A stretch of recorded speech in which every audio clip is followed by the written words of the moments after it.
Orlando's entertainment group. Well, we do know that there's going to be a Q&A here as well, so we're going to break down some things for you and give you guys a little bit more insight. Are you ready for it? All right, now not only do we have some of our friends from Universal Orlando Entertainment, but tonight we'll be joined by executive producer for AMC's The Walking Dead, Greg Nicotero will be here with us this evening. That's right. So, before we get that Q&A underway, I'd like to introduce Patrick Braillard, show director for Universal Orlando Entertainment, Art and Design. Patrick.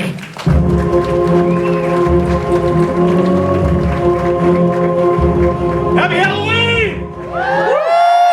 Come on. Happy Halloween! We are in our 26th year for Universal's Halloween Horror Nights, and we're not going to stop anytime soon. We are so thrilled to have you all here to not only get a look at the content before you walk out into our mazes and our street zones and see our live shows, but to also get a glimpse a little bit behind the curtain as to what we do. Now, before we end up bringing out the rest of the entertainment team, I want to make sure that I thank you on behalf of everybody at Universal Orlando Resort for being here at this event. We are so thrilled that you're here for the beginning of a brand new era. 25 was a huge year for us. The anniversary year, Jack, we set records, we broke records, we defied expectations, and we were so thrilled that as many guests as they did come through our gates came and experienced that event with us. This year, we have the opportunity, the chance to move forward with our thematic. For the very first time in our history, we're taking the opportunity to tell a sequel of sorts as far as the event is concerned. We're starting where 25 left off, a direct sequel to that event in our 26th year. At the end of the Carnage Returns show last year, well, consequences happen and you can't lock up Jack. So who's your best next option? Chance. Now, she's anything else but a consolation prize though. She was taken and locked away. And that was the biggest mistake they could have made, because for Chance, getting locked away wasn't a sentence, it was a joy.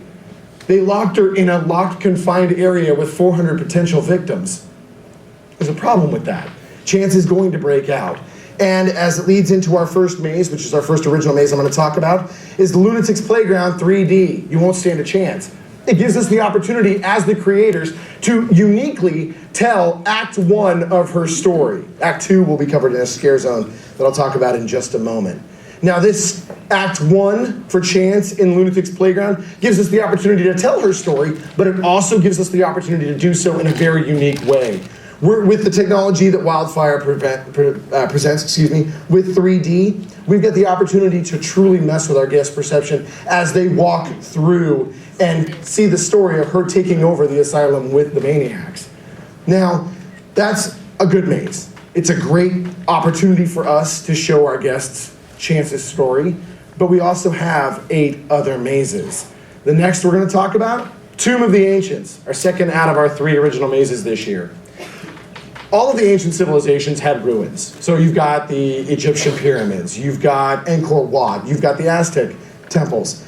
But what if they weren't temples at all, but rather warning signs, caps on top of hellmouths that kept beings from underneath the ground from taking over the earth? Well, unfortunately, like Halloween Horror Nights is apt to do, something goes horribly wrong and one of those seals is broken. And you get sent into this Tomb of the Ancients. We minimize the pathway, we lower the ceilings, we take you into an area where if you're claustrophobic, you're gonna have a problem with this maze. We've got monsters and creatures that are gonna be coming out from every single angle, and it is one of the most impressive environments that we've ever had in our tenure. Moving on, our requel. Not a reboot, not a sequel, it's Ghost Town.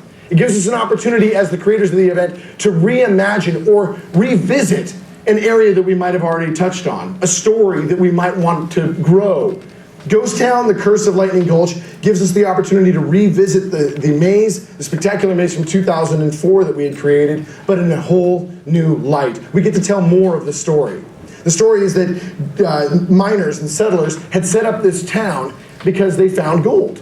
Now, that's great for them, but unfortunately when they discovered the mother lode that was in a nearby hill and brought it to the town center, they could have had no way of knowing that it was cursed, that it was going to cause everyone to get greedy and have gold fever, and everybody died. And you get the opportunity to go through that town. It's going to be fun. Now, that is the third of our three original mazes. Let's move on to our horror properties. Texas Chainsaw Massacre.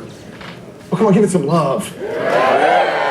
1974's Texas Chainsaw Massacre from Tobe Hooper ushered in a very real true crime slasher movie. And it is one of our favorites. And we look forward to showing you guys the Hewitt homestead. Using the actual ground plan of what would have been the homestead house as you make your way through our environments to revisit certain scenes from different angles gives you an opportunity to get scared a lot by a lot of Leatherfaces.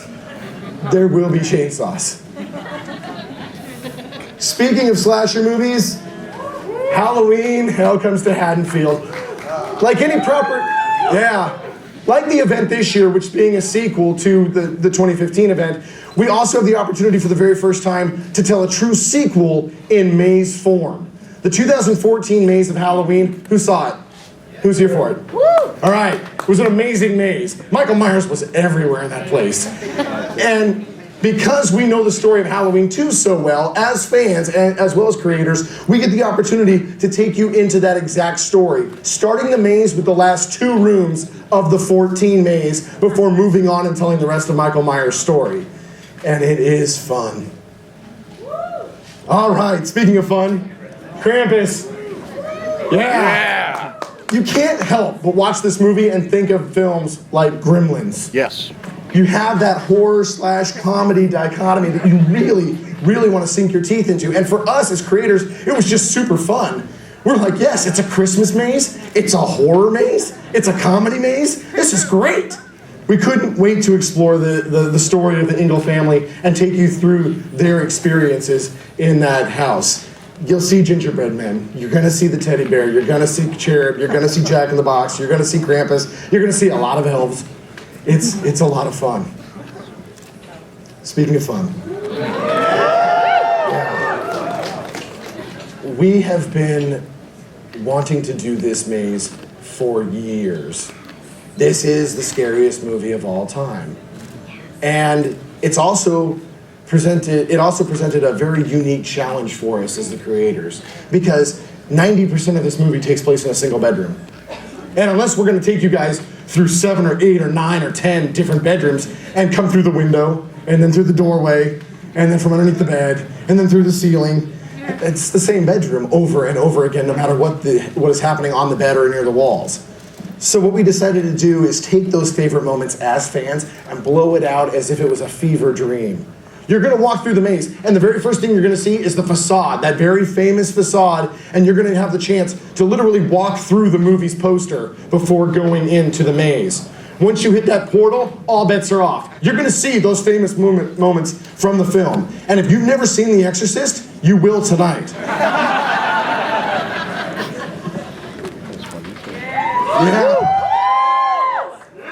Yeah, you can do that again. Yeah. We're really excited about American Horror Story. We get the opportunity to take this amazing show with so many varied characters and so many amazing sets and show it to our guests, to take you and dump you into the worlds of Season 1, Murder House, Season 4, Freak Show, Season 5, Hotel. We get the opportunity to take you in and show you what it's like to actually be a part of American Horror Story. We are very, very excited to show this maze. It's one of our Uber mazes. It takes up the majority of Soundstage 19. You're gonna have a lot of fun in that maze. Yeah. We are thrilled to bring this maze back. There were stories left untold over the previous years that we now get a chance to show our guests. For the previous years, we really formed a thought that it was going to be a single chronology from the beginning of the maze all the way through the end. And this year, we get the opportunity with AMC's The Walking Dead to take you through our favorite moments of the series from the beginning until now. We get to revisit scenes that you may have seen in the past as far as the house is concerned, but take you through them from a completely different entrance and exit. We get to give you a different camera angle, as it were, as you walk through these events. Plus, we get to take moments from the street zones of the past, bring them into the house, blow them up, and give them the due that they deserve. We get the opportunity to do things with this maze that we haven't been able to before. and it's going to be a lot of fun.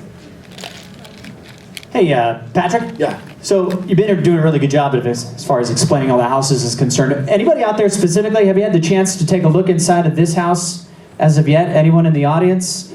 No one yet. Well, we got some friends of ours that are in the back, and we figured, I mean, you did a great job at explaining, but maybe they could give you like a first-hand experience of what it was like, because they just went through it. Right on. We bring them out? Yeah. Okay, ladies and gentlemen, please join me in welcoming some of the cast of The Walking Dead.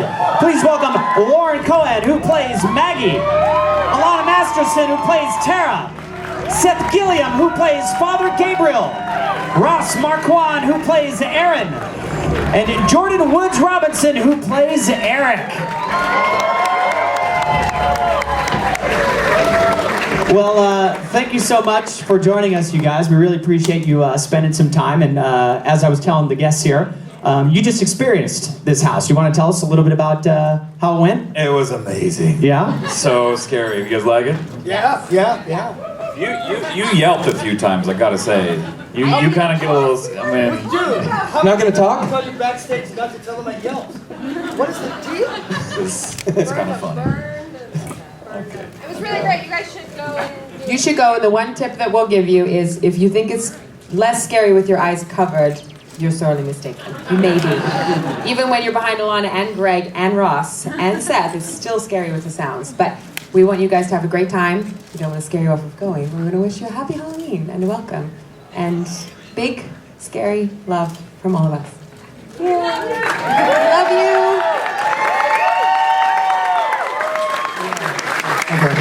All right, thank you so much. Let's give another big round of applause, ladies and gentlemen.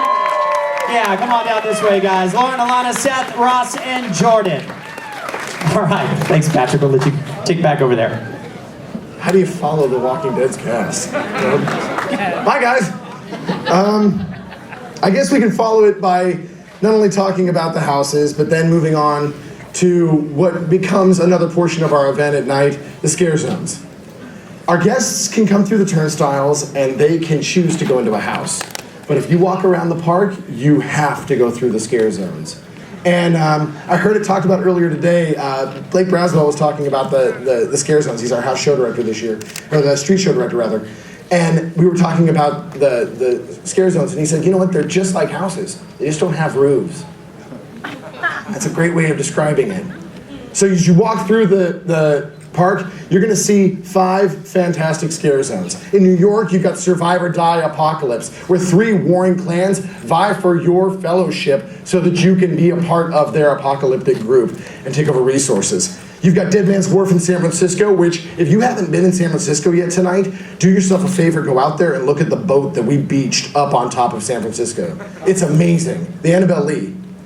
For you horror fans out there, you know what I'm talking about. So then you've also got Lair of the Banshee in Central Park, where we've literally condensed Central Park even tighter than it is, and the creatures that are in there are fantastic. The mask work that our makeup and prosthetics team has done this year is amazing. And then you've got Vamp 55, Hollywood high schools, homecoming, driving through downtown Hollywood, and the greasers show up, but instead of being greasers, they are vampires. It's a lot of fun. And then, as I spoke earlier, the chance to tell the sequel in 2 acts. The second act of Chance's story is told in A Chance in Hell. That's in Avenue of the Stars. It gives the opportunity for us to show Chance full in mode, taking over not only the asylum, but now all of the maniacs have broken out with her and have taken over the entire scare zone. These 5 environments are also joined by roaming hordes of chainsaws. Welcome. Now, Horror Nights is houses, and Horror Nights is scare zones. But there's also another facet of Horror Nights that is definitely necessary to complete the formula. Yeah! Bill and Ted's Excellent Halloween Adventure. Celebrating its 25th year of spoofing biggest figures in pop culture, and this year is no different. This show this year is hilarious. I'm really, really excited for you guys to go see it. Speaking of excitement, there's another show that we have this year, Academy of Villains, House of Fear. If you don't know who Academy of Villains are right now, don't YouTube it, don't Google it, just go to the show. They're a fantastic group of performance artists from the West Coast. They've got a studio in San Francisco as well as LA. Their crew is about 90 strong. They auditioned that crew down to strong 16 members who do not only shadow play, aggro work, but hard-hitting, high-intensity dance. And it is an amazing show that grabs you by the throat and just slaps you until you walk out. I'm really, really excited for you guys to go and see that show in particular. Now, that is the slate as far as Horror Nights is concerned. Oh, that's right. We've got the repository. The repository is a brand new experience for our guests.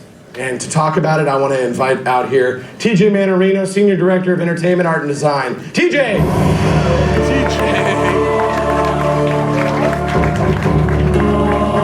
Hello, everybody. Nice to see you all. Smiling faces. Are you having a great time? Yes. Okay, great. Well, as Patrick said, the repository is an all-new experience that we've created this year. Basically, it's a new generation of basically horror that we're taking you into the world of cutting-edge technology. Now, what does that mean?